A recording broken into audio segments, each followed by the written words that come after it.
Hi VC, Nearly Chris here.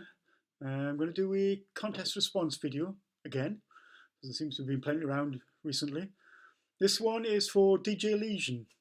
DJ Legion is a channel that I have to hold my hand up and say I don't really know that much about. I've followed him now for a month or so.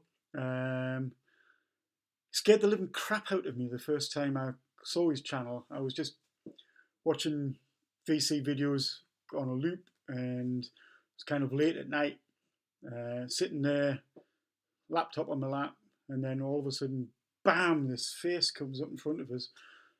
Makeup, didn't know what the hell I was watching. It turns out he was just another member of the VC, listening to the sort of stuff I like, and sort of talking about good records. So, I mean, haven't had a chance to go too far back in his sort of history, so I've got a limited idea of kind of what he has in his collection, what he doesn't have in his collection, which makes his contest entry a little bit, my entry for his contest a little bit interesting, but we'll come to that. He's stopped wearing his makeup as much, it seems. Obviously, it was an earlier video that had just come up in the loop, but he was wearing it in spectacular fashion for his contest video. I'm making this with about a day to spare, so getting it in just in the nick of time. As I said, I don't really know, beyond he's quite a sort of classic rock jazz fan, what he has or has not in his collection. So I'm going to show something that you may already have. I don't know. But if you have, it proves I'm right that you will like it.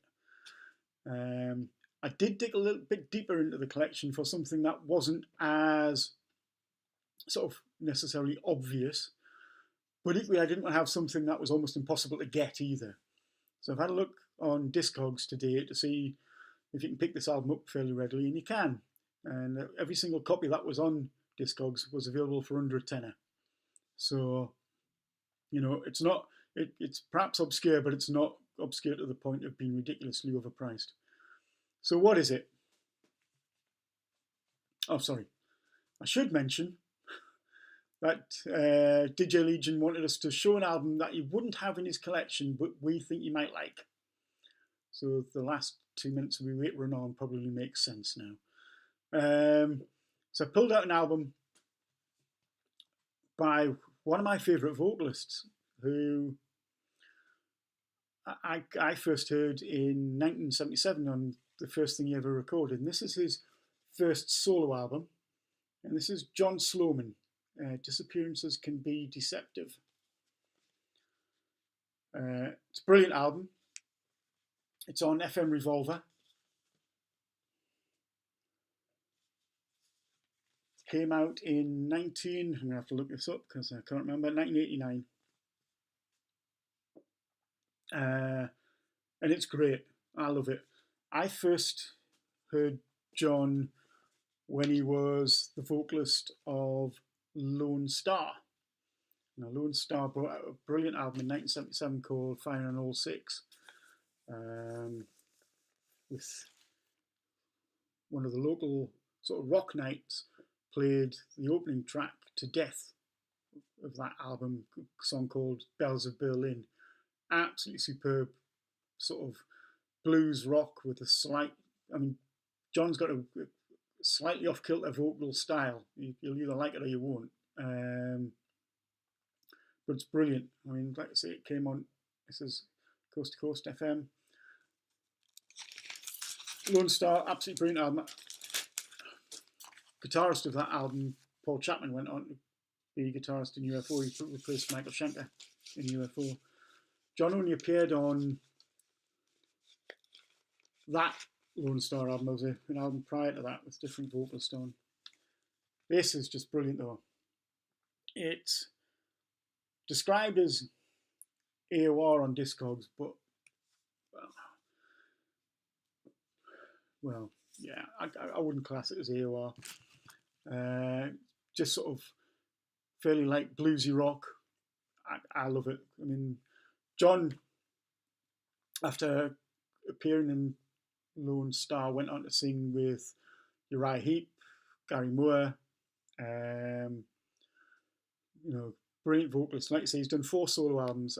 I only have 2 of them. I haven't been able to pick up the 2 later CDs, although I haven't been looking that actively for them for no other reason than I never feel the need to have a complete collection of stuff by people. So, good lineup of artists supporting them on this. I mean, Todd Rundgren produces the album and does the odd little bit of instrumentation here and there, banging a tambourine now and again. Bass is played by Pino Palladino, who was ubiquitous in the 80s.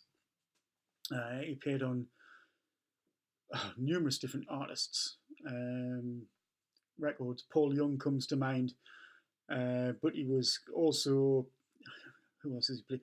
Nine Inch Nails. He's played for 9 Inch Nails, David Gilmour, all sorts of different people.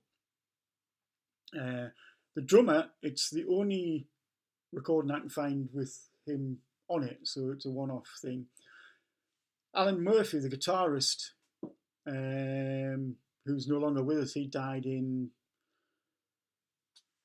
early 90s, perhaps.